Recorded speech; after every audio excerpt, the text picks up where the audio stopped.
Good morning प्यारे बच्चों, आपकी एक और नई वर्कशीट आई है डीओई की तरफ से, जो कि वर्कशीट नंबर 11 है और ये क्लास 8 की वर्कशीट है। आज की वर्कशीट इंग्लिश की वर्कशीट है और आप इसे अच्छे से लेबल कर लेंगे। और आज डेट है बच्चों 2 नवंबर। तो वो इससे पहले आपको 3 दिन की छुट्टी मिली थी, बट अब आपको दोबारा से कंटिन्यू करना है अपनी वर्कशीट्स का सेशन। ठीक है, तो चलिए शुरू करते हैं। अच्छे से लेबल कर लीजिएगा इसको। आज हम ग्रामर के बारे में ही जानेंगे। लास्ट वर्कशीट में भी हमने ग्रामर ही जाना था ना बच्चों। लास्ट वर्कशीट में हमने एडजेक्टिव के बारे में जाना था, बट बेसिक जाना था, बहुत ज़्यादा उसके बारे में नहीं जाना था। तो आज हम ट्राई करेंगे कि एडजेक्टिव में ही थोड़ा सा आगे जाएं। ठीक है, तो पहले पीछे का रिकॉल कर लेते हैं। ये देखिए, यहाँ पर जो है इस रो में हमें दिया गया है क्या, आप बताइए। एडजेक्टिव दिया गया है, ये देखिए। ठीक है, एडजेक्टिव दिया गया है मतलब विशेषताएं दी गई हैं। अब हमें सही विशेषता, सही क्या एडजेक्टिव सही नाउन से मैच करना है। ठीक है, जैसे मैंगो क्या होता है, राइप होता है, पका हुआ होता है ना। तो हमने उसके मतलब मैंगो के साथ मैच कर दिया। अब कर्ली क्या होते हैं, हेयर होते हैं, है ना, उसके साथ मैच कर दीजिए। ट्यूनिंग मतलब होता है होशियार, और होशियार कौन होता है, फॉक्स। हॉट मिल्क होता है और इंटरेस्टिंग बुक होती है। तो इसके साथ हमने ये कर लिया। अब सेकेंड देखते हैं। तो बच्चों, सेकेंड डिग्री ऑफ कंपैरिजन। अब कंपैरिजन करना तो आपको पता ही है कि हम किसी के बीच में अगर कंपेयर करते हैं कि वो नहीं वो ज़्यादा अच्छा है, तो वो हमें कंपैरिजन कहलाता है ना। अब डिग्री ऑफ कंपैरिजन क्या है, तो बच्चों जब हम लोगों के बीच में कंपेयर करते हैं, तो जब हम किसी के बारे में कंपेयर नहीं करते, बस नॉर्मल है, हम बता रहे हैं कि वो टॉल है या वो क्यूट है, तो उसमें हम कोई भी वर्ड या कोई भी ER, ES, IES कुछ भी यूज़ नहीं करते, है ना। जस्ट नॉर्मल लिख देते हैं कि पूजा इज़ टॉल गर्ल, वो टॉल है, ठीक है, वो टॉल है, पूजा इज़ अ टॉल गर्ल। अब जब हम किसी के बीच में कंपेयर करते हैं, जैसे ये पूजा है, ठीक है, और ये क्या है, ये है विजय। तो जब हम इन दोनों के बीच में कंपेयर करेंगे, तो जब कंपेयर करेंगे तो वर्ड चेंज हो जाएगा। ठीक है, जब आप दो लोगों के बीच में कंपेयर करते हो तो वहाँ पर ER लग जाता है। बट एक चीज़ हमेशा ध्यान रखिएगा कि अगर आप दो लोगों के बीच में कंपेयर कर रहे हैं और उसके पहले देन है या फिर उसके बाद में देन है, सेंटेंस में देन है, तो ही वहाँ पर ER लगेगा। क्योंकि इंग्लिश में कुछ फॉर्मूलेज होते हैं या फिर सेंटेंसेस कुछ ऐसे हो जाते हैं जहाँ पर आप ER नहीं यूज़ कर सकते। ठीक है, तो जहाँ देन होगा वहाँ आप ER यूज़ करेंगे, और जहाँ द होगा वहाँ आप EST यूज़ करेंगे। लेकिन इस वर्कशीट में आपको बस ER और ES का यूज़ बताया गया है कि कैसे यूज़ करा जाता है। तो देखिए, अब दो लोगों के बीच में कंपेयर हुआ तो क्या आ गया, हमारा ER आ गया। ठीक है, अब जब अब ये जब तीनों के बीच में कंपेयर की जा रही है, तब क्या आएगा। तो बच्चों, जब दो से ज़्यादा लोगों के बीच में कंपेयर होता है तो वहाँ पर EST लग जाता है। ठीक है, ER वहाँ भी लगेगा जहाँ देन होगा, और EST वहाँ लगेगा जहाँ पर द होगा। साथ ही में ER वहाँ भी लगेगा जहाँ पर दो लोगों के बीच में कंपेयर की जा रही होगी, और EST वहाँ भी लगेगा जहाँ पे दो से ज़्यादा लोगों के बीच में कंपेयर किए जा रहे होंगे। ठीक है, अब देखिए यहाँ पे टॉल जो है वो नॉर्मल है, वो टॉल है, ठीक है, पूजा टॉल है, तो वो एक पॉजिटिव है, उसमें कुछ भी ऐड नहीं किया गया।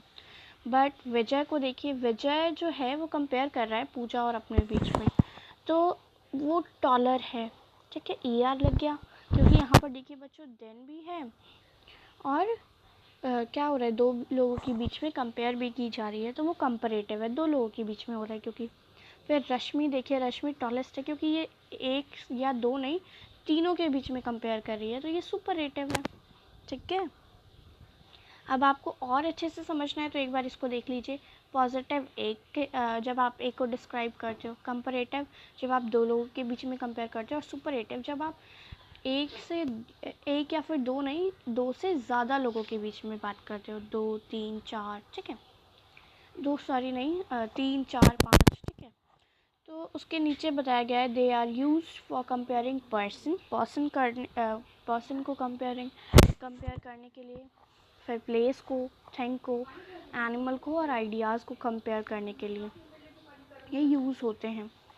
अब आगे देखते हैं सी पार्ट। तो बच्चों, अब जब आपको डिग्री चेंज करनी होगी तो क्या करोगे? अभी मैंने बताया ना, जहाँ देन होगा वहाँ पे क्या करोगे? ER लगा दोगे, और जहाँ पर द होगा वहाँ पर आप क्या लगा दोगे? EST, ठीक है। अब आगे देखते हैं। फर्स्ट क्वेश्चन जो है हमें सॉल्व करने के लिए दिया गया है, काफ़ी इंटरेस्टिंग और इजी वर्कशीट है ये आप समझ लें तो बहुत आसानी से कर सकते हैं। तो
तो देन लगा है तो सेकंड फॉर्म आएगी, बिगर होता है ना, सॉरी बिगेस्ट होगा ये।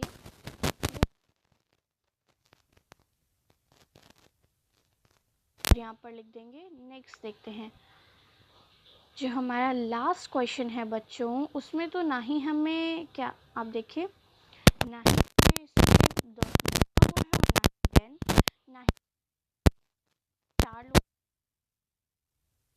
दिया जा रहा है। तो यानी क्या आएगी, पॉजिटिव डिग्री आएगी, फर्स्ट डिग्री आएगी। तो इसमें कुछ भी नहीं लगेगा, सिर्फ स्लम डायरेक्ट लग देंगे, क्योंकि यहाँ पर देखिए ना ही हमें देन दिया है, ना ही द दिया है, और ना ही बच्चों यहाँ पर किसी के बीच में कंपेयर की जा रही है। तो इसी के साथ हमारी पूरी वर्कशीट कंप्लीट होती है। होप आपको हमारी वीडियो पसंद आई होगी और वर्कशीट समझ में आई होगी। तो ट्राई करिएगा आप खुद से भी कर सकें इसको, अच्छे से समझिए और समझने के बाद ट्राई करिए कि खुद करें।